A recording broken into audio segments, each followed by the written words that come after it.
novelist knows how to, he drafts each chapter, you know, and probably knows how the book is going to end. And I just started writing, and I have 152 pages of run-on prose, no chapter breaks, no discipline whatsoever. Thank you very much. That's me. Susan, aren't you sorry you did this? Not at all. So I will try to, please forgive the liberties, and I'm taking the traditional storytelling mode. And remember, the protagonist's name is R-O-B-I-N, R-O-B-B-I-N, Robin Robin. He's a composer, musician, poet. And here it is. Robin had not visited with his cousin Kaz in 20 years, so the reminiscence was rampant. You know, Kaz, the cough and wheeze of that vintage locomotive reminded me of my paternal grandfather, Dr. Bertrand Robin, as he began to lose his breathing apparatus. I remember one time meeting the old man, Rob. In those days, he always seemed to resemble that cliche tradition of what it would be like if a human being were literally made of iron. Bertrand wasn't, of course, but wealthy men's wives remaindered to his care believed it too, and treated him accordingly. He, on the other hand, treated his own wife like the cellophane you find shrink-wrapped around a deck of cigarettes. Robin began to notice this on more obvious occasions, where his mother began to emotionally eventually unravel. It was perhaps that which Dr. Raymond Robin most probably inherited from his father. A blatant talent for being a millionaire, a womanizer, a pedant, a punitive hypocrite, and treating his wife, his son, and eventually his twin girls as similar varieties of throwaway waste paper. Dr. Robin was capable of interludes of wrath and humiliation, acting out with both physical and psychological assault. On a night like this, dredging up memories with his cousin, Robin recalled one particularly violent intrusion at the end of his 9th summer. One of the most impressive men I can remember is my mother's brother, Uncle Marcus Wisteria Frame. He came back from World War II disillusioned and disengaged. He told me once he never graduated from the 8th grade, which immediately made me admire him because I knew he never had to suffer the rules and regimen of redoubtable classrooms. Yet, with all that absence of educational discipline, he always seemed so glib and articulate and talked as though he knew more than graduates from formidable classic English departments.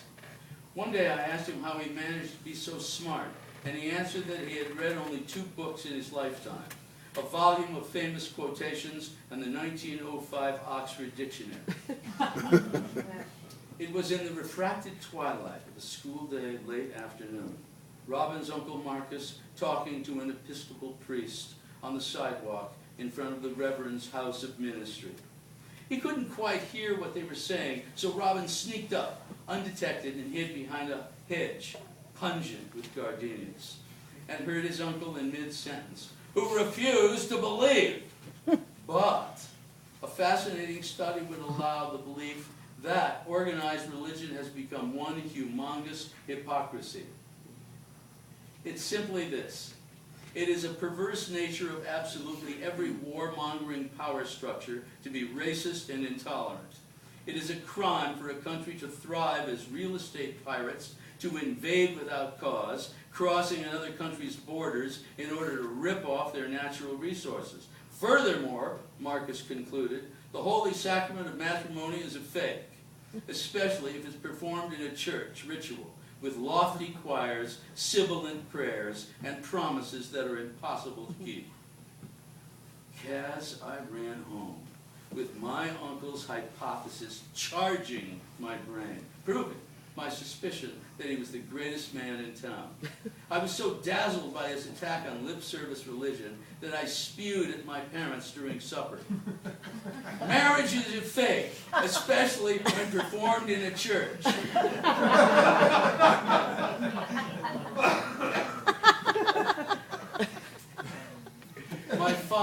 instant rage.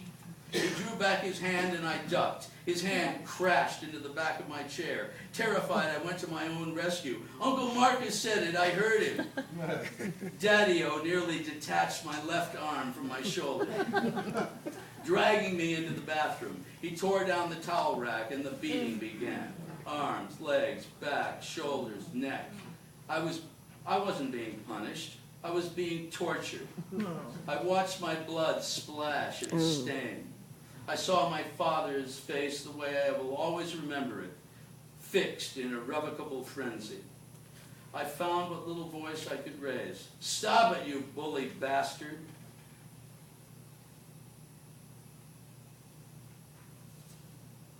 My father dropped the towel rack. He popped me full on my forehead with his fist. He hauled off all my clothes and pulled down a bottle of iodine. Every scrape, every cut, every bruise. I was on fire, just as suddenly he exploded. The medicine man, healer of all wounds, left to make his phony house calls. Trying, I'm sure, to sound so sincere. Open a little wider, Mrs. Farnswartle, or now this may hurt a little bit, Bernice, but try to be brave. Or brace yourself, Professor Snell, but you are going to have to be told something most of us have to be told when time is running out. You have maybe 6 months to say goodbye to your students. Following my father's departure, Mother walked into the bathroom. She looked at me and keeled over in a deep faint. My genteel Popsy-Wopsy lived by the line of one of Hamlet's barbed soliloquizing. Frailty, thy name is woman.